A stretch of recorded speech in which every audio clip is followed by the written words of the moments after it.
Récit de chevalerie, Lohan, Cindy, Grégory et Pauline. Il était une fois un garçon du nom de Galahad.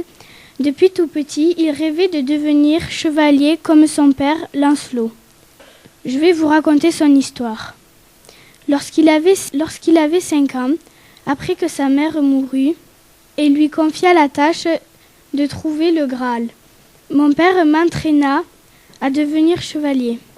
Il m'apprit le latin, à monter à cheval, à manier la lance et à donner des coups fatals avec mon épée. Si je voulais devenir chevalier, c'était pour en devenir le meilleur de la table ronde, pour accomplir la quête de ma mère et surtout car je voulais séduire les femmes grâce à l'amour courtois. À l'âge de 17 ans, je m'en fus à la cour du roi Arthur. J'arrivai à destination le lendemain et fus accueilli par mon père Perceval, Bors, Yvain, Tristan.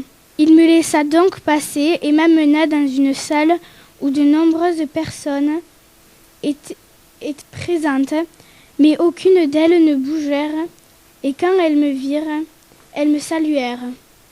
À côté de cette salle se trouvait la table ronde. Soudain, la porte s'entrouvit brusquement, et le roi Arthur fit son apparition. À ce moment-là, la foule présente se mit à acclamer le roi. Cette foule était en fait les nobles du château.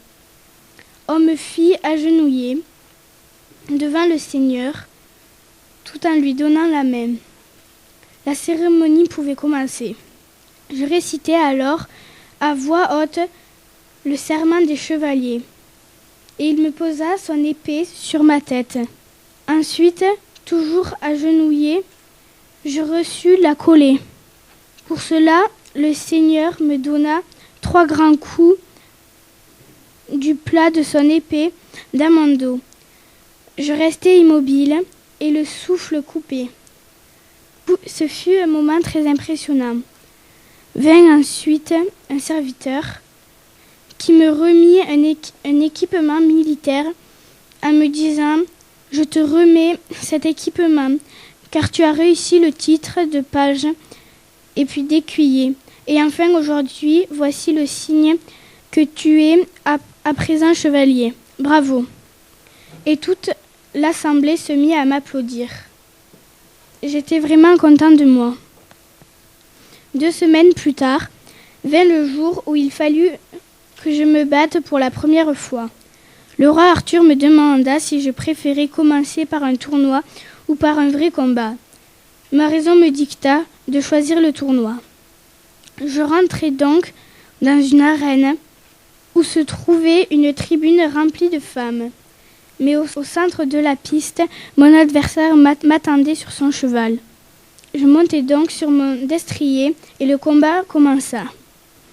Les règles du combat voulaient que l'on se déplace qu'horizontalement et ping et pang et hop, le bruit des épées résonnait dans l'arène. Un coup en haut, un coup en bas et sting, cette fois je l'atteignis à la cuisse et clac, il me toucha au bras, mais j'étais bien décidée à remporter cette épreuve.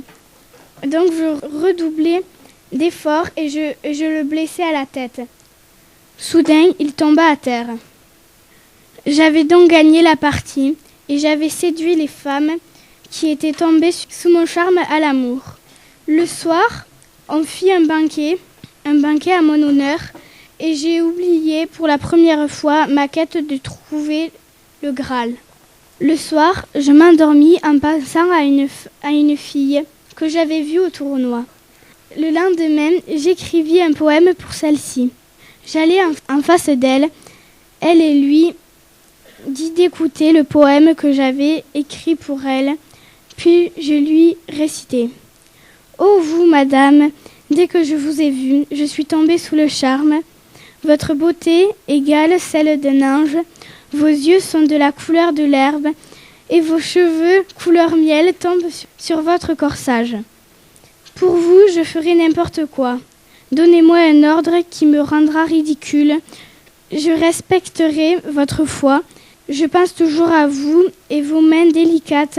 Gwendoline, me respectez-vous.